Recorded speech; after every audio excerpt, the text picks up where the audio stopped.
S, வீடு, schools, hotels, store room இங்கெல்லாம் partition wall கட்டணும்னாலும் இப்போ பில்டிங் போனஸோட first choice Renocon Rapid Wall Panels. எல்லாருக்குமே வீடு கட்டணும் அப்படிங்கறதா ஒரு பெரிய ஆசை, கனவு. நான் இப்போ ஒரு வீடு கட்ட போறேன் அப்படின்னா எல்லாருமே என்ன பண்ணணும், எனக்கு என்னென்னலாம் பண்றதுன்னு தெரியாது அப்படின்னு நிறைய பேர் யோசிப்பாங்க. அவங்க என்ன பண்ணணும் சார்? இன்னைக்கு வீடு கட்டணும் அப்படின்னு ஆரம்பிச்சாலே அந்த கட்டுறதுக்கு ஒரு வாரத்துக்கு முன்னாடியே 10 நாளைக்கு முன்னாடி தான் நம்ம அந்த வாஸ்து நிபுணரை கூப்பிட்டு பார்க்குறாங்க. அப்படி எப்போவுமே பண்ணக்கூடாது. இப்போ நிறைய இடங்களில் பார்த்தீங்கன்னா நிறைய வாஸ்து நிபுணர்கள் என்ன பண்ணுறாங்கன்னா, காம்பவுண்ட் சோரை மட்டும் நீங்கள் கரெக்டாக கட்டிக்கிங்க, சதுரமாவோ செவகமாவோ கட்டிக்கிங்க, உங்களுக்கு 100% வந்து வாஸ்துப்படி நம்ம வீடு அமைச்சிக்கலாம் அப்படின்னு சொல்லி நிறைய இடங்களில் சொல்கிறாங்க. அதனால் நிறைய பேர் பாதிக்கப்பட்டு திரும்ப எங்களை போல ஆட்களை வாஸ்து பார்க்க மீண்டும் கூப்பிட்டு செக் பண்ணுறப்ப அந்த வீட்டில் தொடர்ந்து கெடுபலன் தான் கொடுக்குது, நல்ல பலனும் கொடுக்கறதில்ல.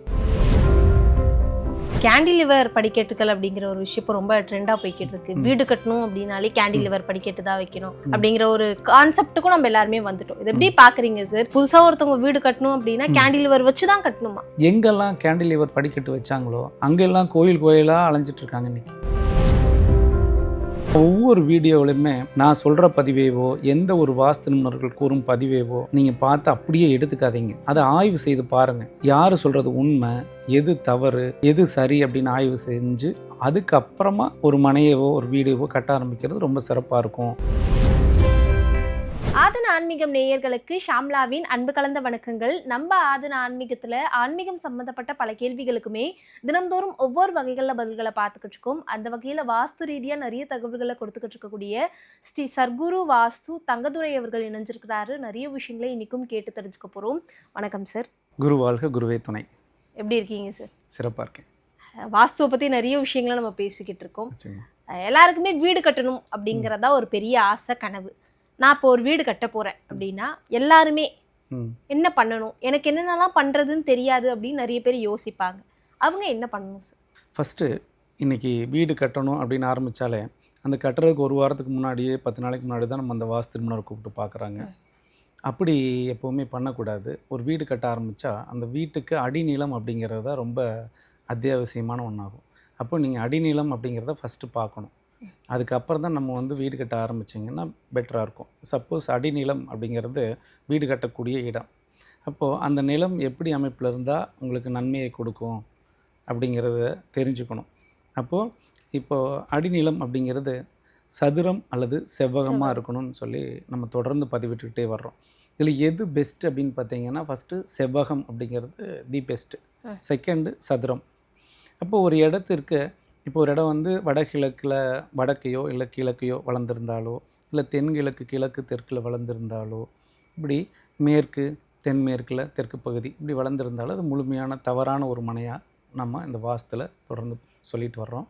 அப்போது இந்த மனைகளை எப்படி சதுரித்து கட்டணும் அப்படிங்கிறது ஃபஸ்ட்டு தெரிஞ்சுக்கணும்.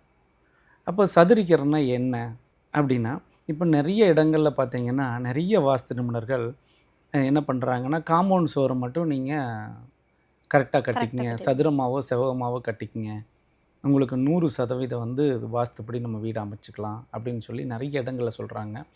அதனால் நிறைய பேர் பாதிக்கப்பட்டு திரும்ப எங்களை போல ஆட்களை வாஸ்து பார்க்க மீண்டும் கூப்பிட்டு செக் பண்ணுறப்ப அந்த வீட்டில் தொடர்ந்து கெடுபலன் தான் கொடுக்குது, நல்ல பலனும் கொடுக்கறதில்ல.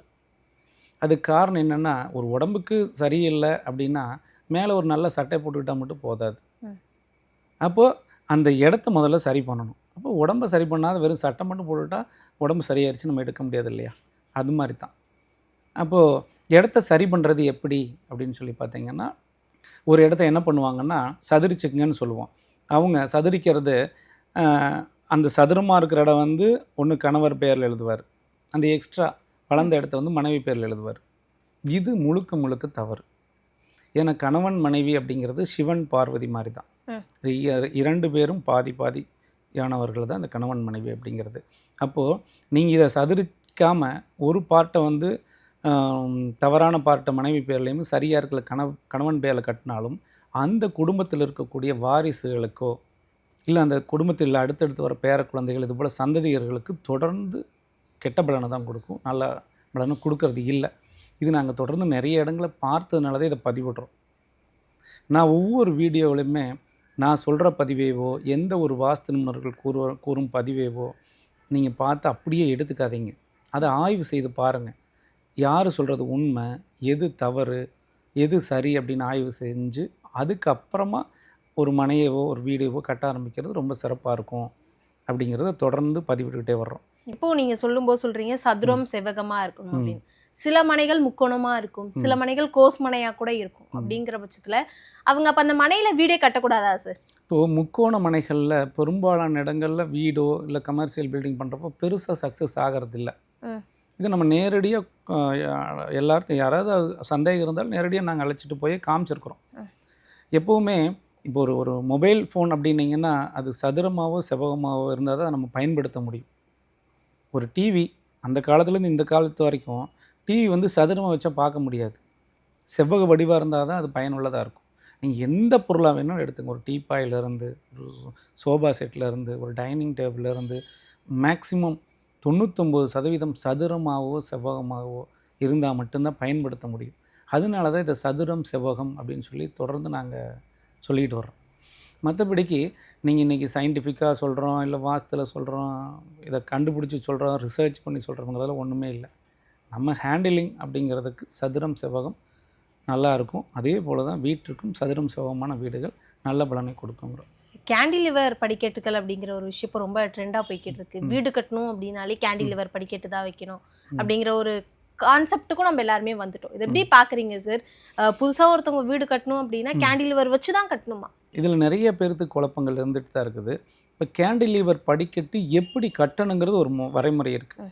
நீங்கள் ஒரு வீட்டுக்கு ஒரு 11 அடி உள்ள ரூமோட ஹைட்டு ஃப்ளோ எப்படின்னா தரையிலிருந்து மேலே நம்ம ஃப்ளோர் போடுறோம் இல்லைங்களா, அது வரைக்கும் நம்ம வந்து ஒரு 11 அடி ஹைட்டு கொடுத்துட்டு ஒரு 4 அடியில் கேண்டிலிவர் போட்டு படிக்கட்டு வைக்கக்கூடாது.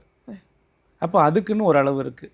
அப்போ நீங்கள் ஒரு 4 அடியோ 5 அடியில் உயரம் கம்மியாக போட்டுட்டு கேண்டிலிவர் கொடுக்குறப்போ அது வடமேற்கு பாரமாகவும் வடமேற்கு தவறான அமைப்பாக தான் இந்த வாஸ்துவில் நம்ம சொல்கிறோம். பொதுவாக கேண்டிலிவர்னு எல்லாம் சொல்கிறாங்க. அது எந்த விதத்துலேயும் பயனை கொடுக்காது.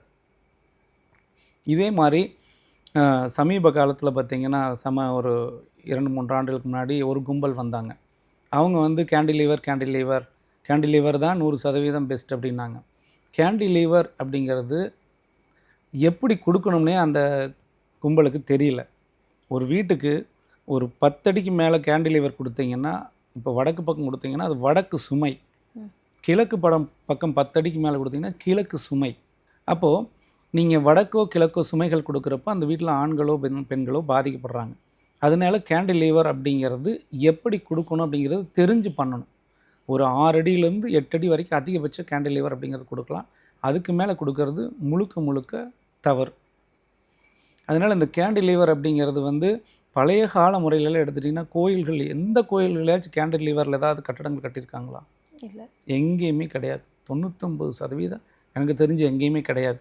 அதே மாதிரி பழைய கால அரண்மனைகள், வீடுகள் எது வேணாலும் நீங்கள் எடுக்கலாம். இந்த கேண்டிலிவர்னு சொல்கிறவங்கள நீங்கள் கூட்டிகிட்டு வாங்க, நேரில் நம்ம காமிக்கலாம். எங்கேயுமே கேண்டிலிவர் அப்படிங்கிறது பெரும்பாலும் கிடையாது. ஒரு 1% கொடுத்துருப்பாங்க, 2% கொடுத்துருப்பாங்க. 98% கிடையாது.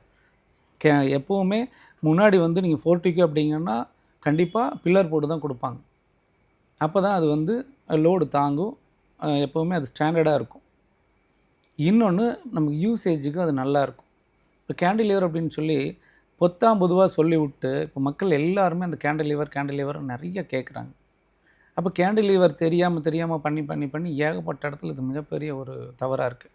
எங்கெல்லாம் கேண்டிலிவர் படிக்கட்டு வச்சாங்களோ அங்கெல்லாம் கோயிலாக அலைஞ்சிட்ருக்காங்க இன்றைக்கி. கோயிலாக போய் அன்னதானம் போய் சாப்பிட்றது, கோயிலாக போய் அன்னதானம் போடுறது, கோயிலாக போய் ஒவ்வொரு கோயிலாக வேண்டுறது, கடன் தீருமா, குடும்பத்தில் ஏதாவது முன்னேற்றம் கிடைக்குமா, வேலை கிடைக்குமான்னு ஒவ்வொரு கோயிலாக போகிறது. இப்படி தொடர்ந்து அந்த அலைஞ்சிட்ருக்கிறவங்க வீட்டையெல்லாம் போய் பார்த்திங்கன்னா மேக்ஸிமம் இந்த கேண்டிலிவர் இருக்கும்.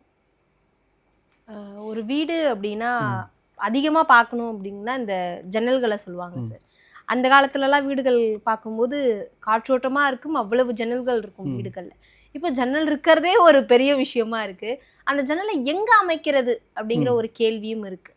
ஒரு வீடு அப்படின்னா எத்தனை ஜன்னல்கள் இருக்கணும் அப்படிங்கிற ஒரு கேள்வியும் இருக்குது. எப்படி சார் இருக்கணும்? எத்தனை ஜன்னல்கள் ஒரு வீட்டுக்கு கட்டாயம் தேவை? பொதுவாகவே இந்த நம்ம வீடும் மனித உடம்பும் ரெண்டும் ஒன்று தான்.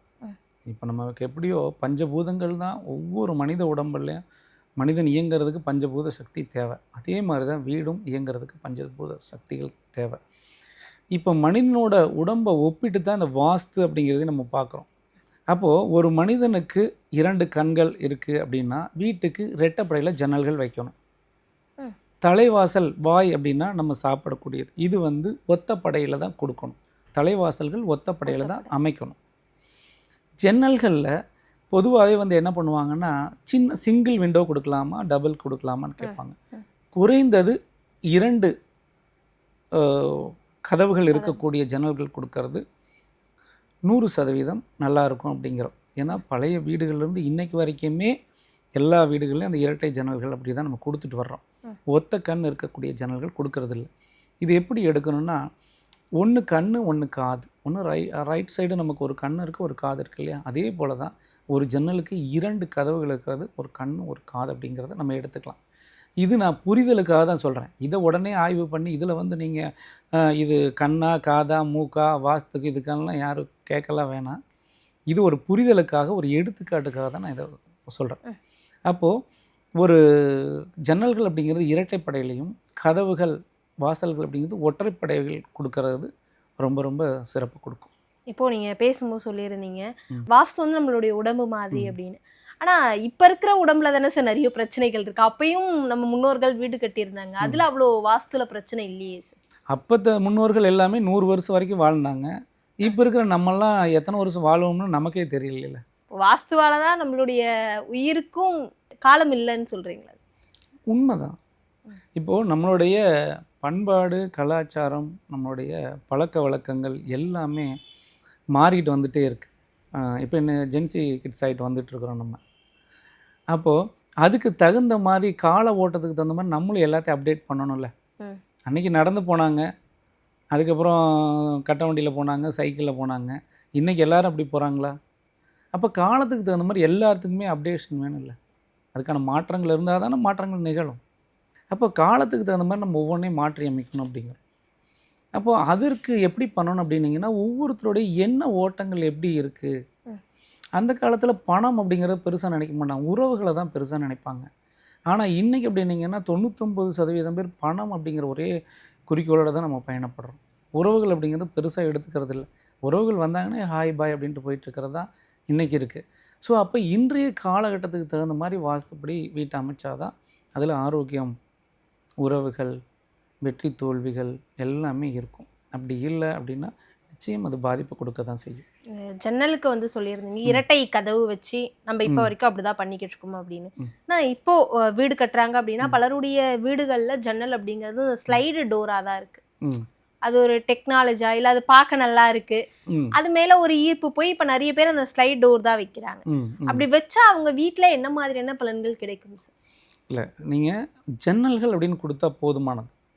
நீங்கள் ஸ்லைடிங் டோர் வைக்கிறதோ இல்லை திறந்து மூடுறதோ அப்படிங்கிறதெல்லாம் அதில் கணக்கில் நீங்கள் எடுத்துக்க வேண்டியதில்லை. ஏன்னா இது நீங்கள் கேட்ட கேள்வி சிறப்பான கேள்வி தான். இதில் நிறைய பேருக்கு இந்த சந்தேகம் இருக்குது. ஜன்னலை உள்பக்கம் திறக்கணுமா வெளிப்பக்கம் திறக்கணுமா அப்படிங்கிறது இருக்கும். அது வந்து தாராளமாக நீங்கள் உள்ளே வேணாலும் திறக்கிற மாதிரி வச்சுக்கலாம், வெளியே வேணுமாலும் திறக்கிற மாதிரி வச்சுக்கலாம். வாஸ்து நிபுணராக நான் என்ன சொல்கிறேன்னா வெளிப்பக்கம் திறக்கிறது சிறப்பு அப்படிங்கிறேன். பட் உள்பக்கம் திறந்தாலும் தவறுகள் இல்லை. ஏன்னா இன்றைக்கி கால சூழ்நிலைகளுக்கு தகுந்த மாதிரி தான் நம்ம அதை கொடுக்க முடியுது. ஸோ அதனால் ஜன்னல்கள் வெளிப்பக்கம் திறக்கலாம். இன்னொன்று, இந்த ஜன்னல்களை பற்றி பேசணுன்னா நிறைய விஷயங்கள் பேசலாம். எப்படின்னா, ஜன்னல்கள் எந்த அளவில் கொடுக்கணுங்கிறது தெரிய மாட்டேங்குது. இப்போது தரைமட்டத்திலிருந்து ஒரு 3 அடி 2.5 அடியில் ஜன்னல்கள் கொடுக்கணும். நிறைய இடங்கள் என்ன பண்ணிடுறாங்கன்னா, ஜன்னலுக்கு மேலேயே மேலே ஒரு வெண்டிலேட்டர் இருக்கிற இடத்துல ஒரு ஜன்னல் கொடுக்குறாங்க. ஜன்னல் மாதிரி ஒரு ஓப்பன் கொடுக்குறாங்க. ஸோ அந்த மாதிரி அமைப்புகள்லாம் வீடுகளுக்கு கொடுக்கக்கூடாது. தொழில் நிறுவனங்களுக்கு மட்டும்தான் அந்த மாதிரி கொடுக்கணும். இன்னொன்று, இப்போது ஜன்னல்கள் அப்படிங்கிறது நம்மளுடைய இந்தியாவில் எப்படின்னு பார்த்திங்கன்னா, இப்போது ஒரு 6 மாதம் 3 மாதம் மழை காலம், 3 மாதம் வெயில் காலம், 3 மாதம் பனிக்காலம், இப்படி நம்ம பிரிக்கிறோம். 3 மாதங்களாக பிரிக்கிறோம். ஸோ அதுக்குனால தான் நம்ம என்ன பண்ணுறோம்னா ஜன்னல்களை வந்து ஒரு 3க்கு 4 சைஸு 6க்கு 4 சைஸுங்கிறது வீடுகளுக்கு வந்து ஒரு அளவான சைஸாக ஜன்னல்கள் கொடுக்குறோம்.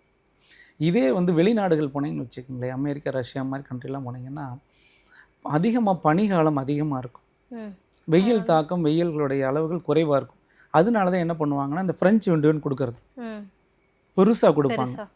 இப்போ என்ன பண்ணுறாங்கன்னா நம்ம ஆளுங்க அதே மாதிரி விண்டோவை வீட்டுக்கு கொடுக்குறாங்க, கிழக்கு பக்கம் கொடுக்குறாங்க.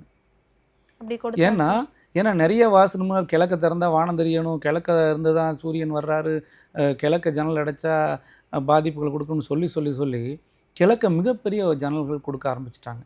கிழக்கு பகுதியில் மிகப்பெரிய ஜன்னல்கள் கொடுப்பது அந்த வீட்டிலுடைய பெண்மணியின் மனநிலையை பாதிக்கும். இதுக்கு ஒரு எடுத்துக்காட்டு சொல்லணும்னா, இப்போது வளைகுடா நாடுகளில் ஏன் பெண்மணிக்கு வந்து பர்தா போட்டிருக்கிறாங்க அப்படின்னு, அதுக்கு என்ன காரணம் அப்படின்னா பொதுவாகவே மத ரீதியாக அவங்க ஒரு காரணம் சொல்லுவாங்க. ஏன்னா நீங்கள் வந்து உண்மையை சொன்னாலோ ப்ராக்டிக்கலாக சொன்னாலோ எல்லாமே செய்ய மாட்டாங்க. ம். அப்போது நம்ம வந்து இறைவனுக்கு இப்படி இருந்தால் தான் சரி அப்படின்னு சொல்லி ஒன்று சொன்னால் தான் மக்கள் கேட்குறாங்க. இப்போ நீ இந்த பக்கம் போனால் தப்பு அப்படின்னா அந்த பக்கம் போனால் பேய் காற்றுக்கரு பிடிச்சிக்கணும்னு போக மாட்டான். இந்த பக்கம் போகாதன்னு சொன்னால் அவன் பாட்டுக்கு போவான். ஸோ இந்த மாதிரி தான் இப்போ வளைகுடா நாடுகள் எல்லாம் சொல்கிறது என்னென்னா, வளைகுடா நாடெல்லாம் அளவுக்கு அதிகமான வெப்பம், அளவுக்கு அதிகமான வெளிச்சங்கள், அந்த மாதிரி இருக்கிறப்ப பொதுவாகவே பெண்களுக்கு ஒரு ஆக்ரோஷத்தையும் கோபத்தையும் தன்னிலை மறந்த ஒரு மனநிலையும் ஏற்படுத்தி கொடுக்கும். அதனால தான் அங்கே வந்து அந்த கருப்பு கலர் அங்கி கொடுத்ததுக்கு காரணம் அதுதான், வேறு எதுவுமே கிடையாது. இதை இறைவனோட தொடர்புபடுத்தி நம்ம கொடுத்துருக்குறாங்க. இப்போ நீங்கள் அதே இடத்துல வந்து பார்த்தீங்கன்னா, அதே சமுதாயத்தில் நீங்கள் அது அங்கிகள் அணியாதவங்கள பார்த்தீங்கன்னா பயங்கரமாக இருப்பாங்க, ஒரு பவர்ஃபுல்லாக இருப்பாங்க. அவங்க நான் என்ன நினைக்கிறேனோ அதை செய்யணும், நான் என் வாழ்க்கை நான் வாழணும், நான் எப்படி வேணாலும் வாழணும் அப்படின்னு சொல்லி யார் சொல்லும் கேட்காதாங்க மாதிரி ஒரு இருப்பாங்க. ஸோ அதனால தான் அவர்கள் வந்து அவர்களுடைய கலாச்சாரத்துக்கு அந்த மண்ணிற்கு தகுந்தால் போல் சட்டங்களையும் தெய்வங்களுடைய நம்பிக்கையும் வடிவமைச்சுக்கிறாங்க. அதனால தான் வீட்டுக்கு ஜன்னல்கள் கொடுக்கும்போது கிழக்கு பக்கத்தில் மிகப்பெரிய ஜன்னல்கள் கொடுக்கக்கூடாது. வேறு எங்கே சார் தரணும் அப்போனா? ஜன்னல்கள் அப்படிங்கிறது அளவாக இருந்தாவே போதுமானது தான். இப்போ இதுலேயும் ஒரு சில கொஸ்டின்ஸ் வந்து மக்களிடம் வந்து நம்மகிட்ட வரும். அப்போ ஜன்னல்கள் என்ன அளவு கொடுக்கணும், எங்கே தரணும் அப்படின்னு சொல்லி வரும். ஜன்னல்கள் அப்படிங்கிறது பொதுவாகவே ஒரு வீட்டோட அளவு வந்து இப்போ நீங்கள் வந்து ஒரு 10க்கு 11 ரூம் இருக்குது அப்படின்னா அது ஒரு 3க்கு 4 ஜன்னல் இருந்தால் போதுமானது. இதே ஒரு வீடு வந்து ஒரு ரூம் வந்து ஒரு 20க்கு 20 இருக்குது. அப்போ அந்த இடத்துல ஒரு 4க்கு 3 3க்கு 4 கொடுக்க முடியாது. ஸோ அந்த இடத்துல 6க்கு 4 8க்கு 4 அந்த எப்படி நம்ம வந்து அறைகள் அமைக்கிறோமோ அதற்கு தகுந்தால் போல் ஜன்னல்கள் கொடுக்கணும். தொடர்ந்து வாஸ்து வகுப்பும் எடுத்துக்கிட்டு இருக்கீங்க, நிறைய பேருக்கு வாஸ்து படிக்கணும்னு ஆசை இருக்கும், அவங்க எப்படி சார் கலந்துக்கிறது? தொடர்ந்து மாதம் திண்டுக்கல்லில் வாஸ்து வகுப்பு எடுத்துகிட்ருக்குறோம். நீங்கள் வாஸ்து கற்றுக்கணுன்னு ஆசைப்பட்டீங்க அப்படின்னா அடிப்படை எழுத படிக்க தெரிந்தாலே போதும். நம்மளுடைய வாழ்க்கையில் நம்ம எப்படி முன்னேற்றம் அடையிறது அப்படிங்கிறத நம்மளுடைய வாஸ்து வகுப்பில் கற்றுக் கொடுக்குறோம். அதே போல் தொழிலாக நான் வாஸ்தை பார்க்கணும், அதிலேருந்து தான் நான் வந்து வருமானம் ஈட்டணும் அப்படின்னாலும் அதற்கான வகுப்புகளும் நம்ம தொடர்ந்து நடத்திக்கிட்டு இருக்கிறோம். அதனால் இந்த ஸ்க்ரீனில் வர்ற நம்பரில் தொடர்பு கொண்டு முன்பதிவு செஞ்சுக்கலாம். ஒவ்வொரு மாதமும் தொடர்ந்து நடந்துக்கிட்டே தான் இருக்குது, தாராளமாக கலந்துக்கலாம். நன்றி. நன்றி சார்.